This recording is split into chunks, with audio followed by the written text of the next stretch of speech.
नागेश्वर ज्योतिर्लिंग महाराष्ट्र के मराठवाड़ा क्षेत्र में स्थित हिंगोली जिले के ओडा नामक तालुके में स्थित है। नागेश्वर ज्योतिर्लिंग की स्थापना द्वापर युग में उस समय हुई थी जिस समय पांडव अपने अज्ञातवास काल में यहाँ पधारे थे। पांडवों को अपने अज्ञातवास काल में शिव के इस अद्भुत ज्योति रूप का दर्शन हुआ, जिसका प्रकाश 12 सूर्य के समान तीव्र था। भगवान श्री कृष्ण ने बताया कि ये भोलेनाथ का ज्योतिर्लिंग है। इसकी आराधना से सारे संसार का कल्याण होगा। लिंग से उड़ने वाले प्रकाश के तेज को कम करने के लिए भगवान श्री कृष्ण के कहने पर पांडवों ने रामेश्वरम से रेत लाकर शिवलिंग को ढक दिया और इस शिवलिंग को कुंड से निकालकर नागेश्वर ज्योतिर्लिंग के रूप में स्थापित कर दिया। आज भी यहाँ भगवान शंकर के दर्शन नागेश्वर ज्योतिर्लिंग के रूप में होते हैं। उगते हुए सूरज की पहली किरण शिवलिंग का स्पर्श कर सके, इसलिए हर शिव मंदिर का मुख्य द्वार पूर्व की ओर होता है, लेकिन नागेश्वर मंदिर का मुख्य द्वार पश्चिम की ओर है। इसके पीछे भी एक कथा है। संत नामदेव परम शिव भक्त थे।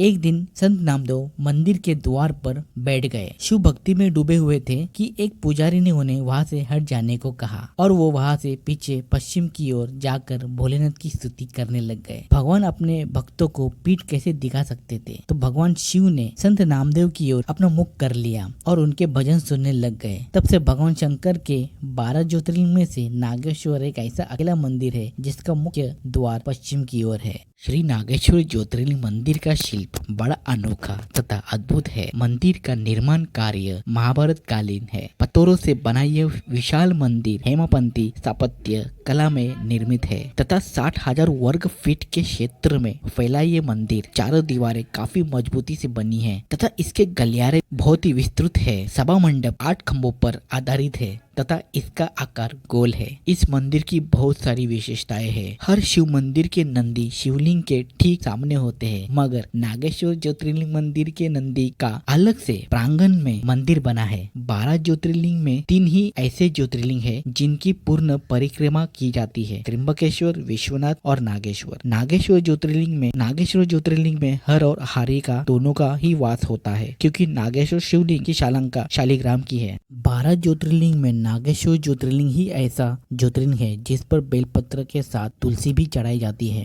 12 ज्योतिर्लिंग में नागेश्वर ज्योतिर्लिंग ही एकमात्र ज्योतिर्लिंग है जिनका गर्भगृह तलघर में मंदिर के नीचे की ओर है। गर्भगृह के नीचे जाने के लिए एक छोटा सा रास्ता है। इस रास्ते से एक बार में एक ही व्यक्ति आ या जा सकता है। जिस प्रकार महाकालेश्वर ज्योतिर्लिंग की भस्म आरती प्रसिद्ध है, इसी प्रकार नागेश्वर ज्योतिर्लिंग की शयन आरती प्रसिद्ध है। नागेश्वर ज्योतिर्लिंग की शयन आरती रात्रि 9 बजे होती है। 12 ज्योतिर्लिंग में 2 ही ज्योतिर्लिंग पार्श्व शिवलिंग है, रामेश्वरम और नागेश्वरम। नागेश्वर ज्योतिर्लिंग रेत का होने के कारण नागेश्वर शिवलिंग की सुरक्षा को देखते हुए इस शिवलिंग पर स्नान के लिए मुकुटा पहनाया जाता है और फिर इस शिवलिंग पर दूध जल आदि चढ़ाया जाता है। नागेश्वर ज्योतिर्लिंग पर त्योहार पर विशेष अलंकार श्रृंगार किया जाता है, जिसमें भगवान नागेश्वर पर विभिन्न मुखोटे पहनाए जाते हैं।